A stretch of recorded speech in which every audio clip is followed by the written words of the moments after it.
Olá, tudo bem? Sou Alfredo Oliva, sou professor universitário e eu quero falar mais uma vez sobre Byung-Chul Han, o meu filósofo favorito. Acabou de sair um livro novo, na verdade esse livro não foi publicado em português ainda, né? Eu estou usando uma edição em espanhol, né? Uma tradução. Vocês devem saber que os livros de Byung-Chul Han são escritos em alemão e depois traduzidos para vários lugares, tão logo eles são publicados na Alemanha, né?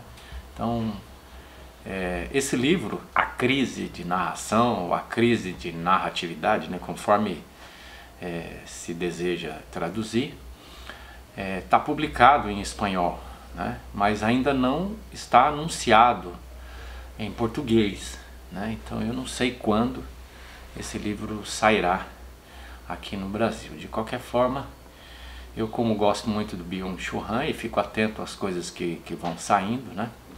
Eu vou então descobrindo, lendo, fazendo roteiro e gravando, né? Para oferecer para as pessoas que acompanham o meu canal no YouTube informação de primeira mão.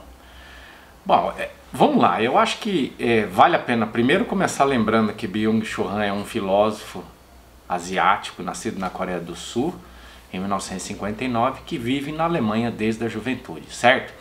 Ele trabalha refletindo sobre temas da contemporaneidade. No caso, o livro hoje, A Crise de Narração, ou A Crise de Narratividade, né? Foi publicado então em 2023 na Alemanha, né? Então é um livro que recebe uma tradução espanhola muito próxima da publicação do original. Foi traduzido para o espanhol em 2023 mesmo pela editora Fundo de Cultura Econômica, né? E eu vou apresentar para vocês neste vídeo o prólogo, né? Mas antes de apresentar o prólogo, né, porque esse prólogo acena para os temas que vão aparecer ao longo desse livro, mas acho que uma explicação fundamental para que você entenda o título e o conteúdo que o Byung-Chul Han vai explorar ao longo desse livro tem a ver com a filosofia de Walter Benjamin. Vocês devem saber que existe um ensaio clássico, né, de Walter Benjamin, um filósofo alemão, judeu, né, que morreu fugindo do nazismo, né? Ele escreveu um ensaio que se tornou muito famoso, né? Talvez o texto mais conhecido de toda a obra dele, que é O Narrador ou O Contador de Histórias, né?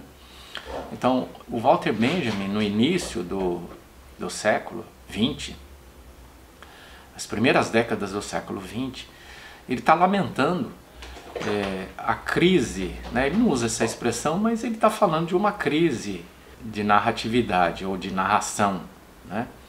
Ele está dizendo que no início do século XX as pessoas estavam perdendo, né? Talvez o processo de crescimento urbano, já em andamento significativo na Europa, estava afastando as pessoas de uma experiência cotidiana após um dia de trabalho, as pessoas se reuniam numa lareira, se reuniam num celeiro, se reuniam numa sala, num cômodo grande de uma casa, num espaço grande, e aí ali as pessoas ficavam contando histórias umas para as outras, né? E a ideia que o Walter Benjamin desenvolve é de que esse era um espaço social importante para a transmissão de experiência das pessoas mais velhas para as pessoas mais novas, né?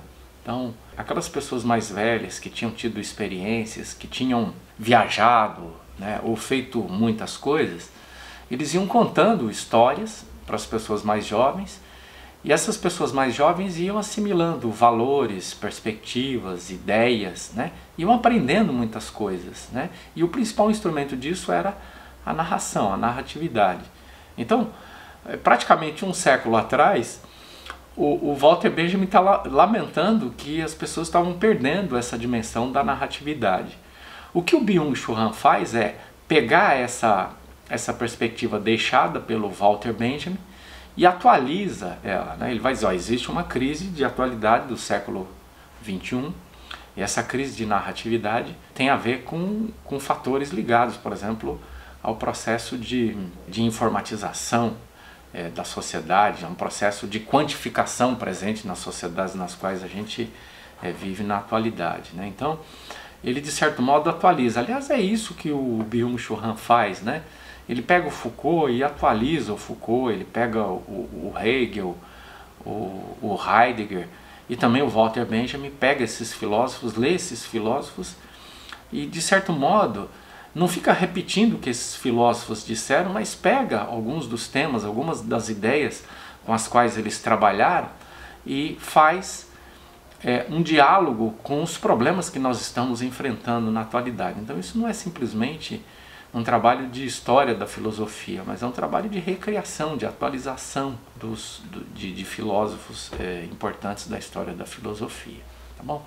Então vamos lá. Vamos pegar um pouco então algumas ideias do Byung-Chul Han aqui nesse livro, que no caso hoje eu trabalho com um prólogo, e o prólogo faz uma espécie de síntese dos diversos temas ou desdobramentos que esse debate do Byung-Chul Han vai ter. Tá? Eu estou tomando café, tá bom, gente? Estou tomando café e estou aqui gravando, falando, articulando o pensamento, dando conta de dois gatinhos, na verdade um gatinho e uma gatinha, que ficam correndo aqui, estão bem animados, né, no dia de hoje, e estão correndo para cá e para lá, e às vezes eu me perco um pouco no pensamento, porque eu fico um pouco preocupado se eles vão passar aqui, vão derrubar a câmera, né, ou se vão interferir sonoramente no vídeo. De qualquer forma, vocês estão avisados, né, que eu estou gravando e tenho dois companheiros, um companheiro e uma companheira aqui transitando por esse ambiente. Vamos lá. Então, primeiro, ele fala da crise de narração. Ele diz assim, ó, hoje todo mundo fala de narrativas. O que é paradoxal é que o uso inflacionário das narrativas põe em evidência uma crise da própria narração, da própria narratividade. Então, essa frase ela pode ser entendida à medida que a gente lê todo o livro, né? Então, o Byung vai dizer, olha, as pessoas na atualidade, a partir de algo que elas aprenderam no estudo do marketing, elas aprenderam que o que vende não são produtos, mas são histórias.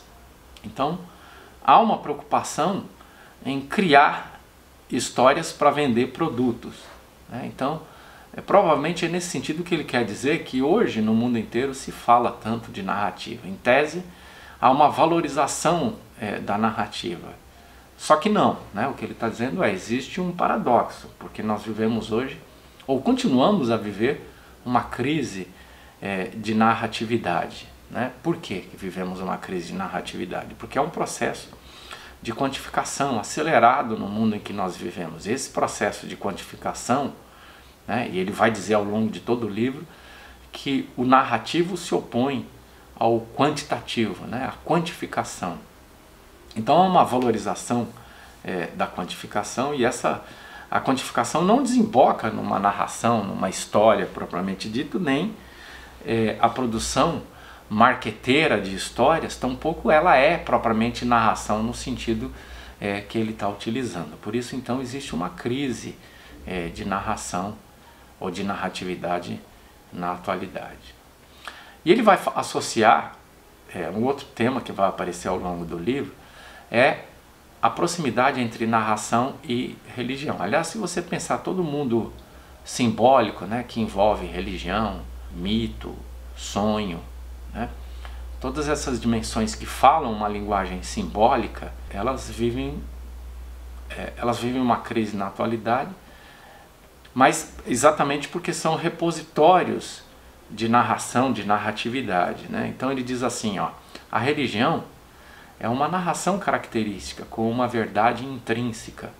Com sua maneira de narrar, nos salva da contingência. Então, é interessante porque a religião é uma grande máquina produtora de narrativas, de narrações, né? Não narrativa no sentido pejorativo que a gente usa na atualidade, né? Quando a gente usa a palavra, isso é só uma narrativa, né? Quer dizer, isso afirma algo que não tem correspondente no mundo vivido. Não, não é isso. Estamos falando de narrativa no sentido de narrar, sempre no sentido de contar uma história. E a religião conta histórias, muitas histórias, assim como a literatura, como a mitologia, né? Como o mundo dos sonhos, eles estão contando histórias para a gente, né?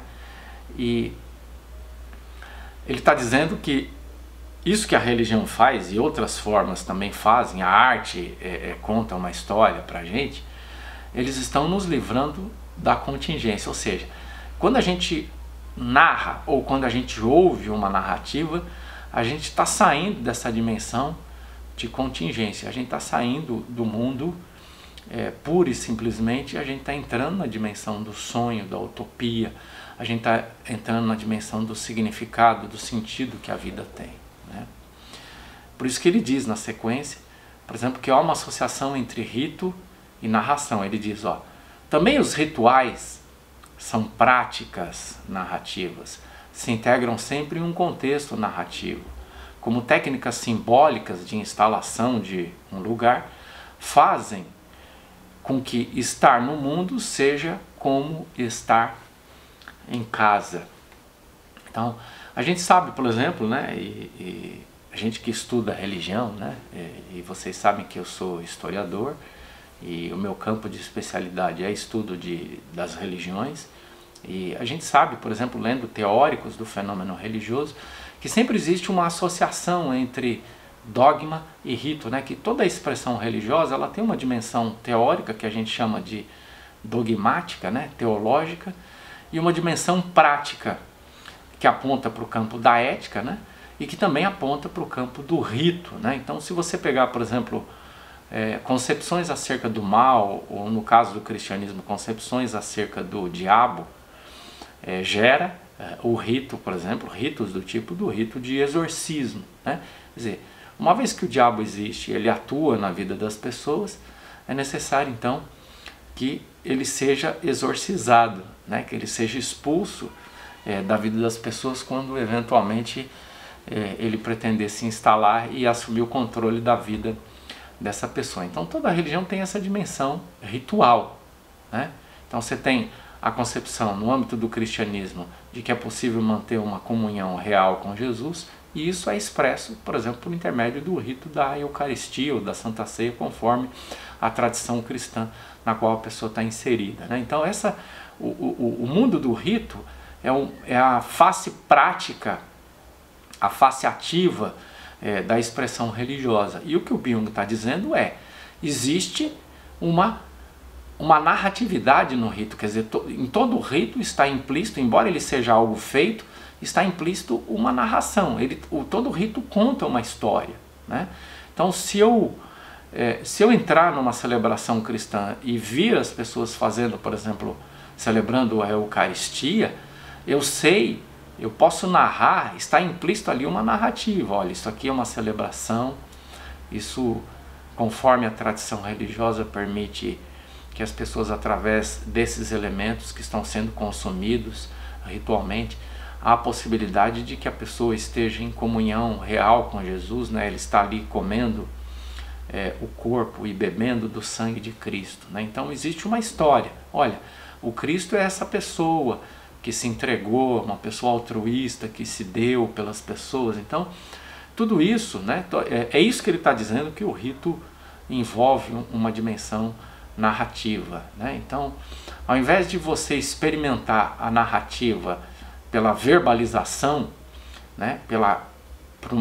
Por contar uma história de forma linear, você experimenta essa narrativa corporalmente, né? Você experimenta essa narrativa de uma outra forma. Isso é muito legal, né? Ele diz, ó, a narração é uma forma conclusiva, constitui uma ordem fechada que dá sentido e proporciona identidade. Então ele está dizendo que as narrativas constroem sentido de vida para as pessoas, né? Acho que é isso que ele quis dizer na citação anterior, quando ele diz que a celebração do rito faz com que a gente sinta como estando em casa, né? Quer dizer, o que o rito faz é nos conectar a uma história, e ao nos conectar numa história, faz com que o ambiente dessa história seja a nossa casa, a casa aqui representando um lugar onde a gente se sente tranquilo, se sente em paz, se sente bem, né? Então a religião faz isso. E agora então, ele anuncia um tema que vai ser muito importante também ao longo do livro, que é a oposição que existe entre narração e informação. Ele diz assim, ó, narração e informação são forças contrárias.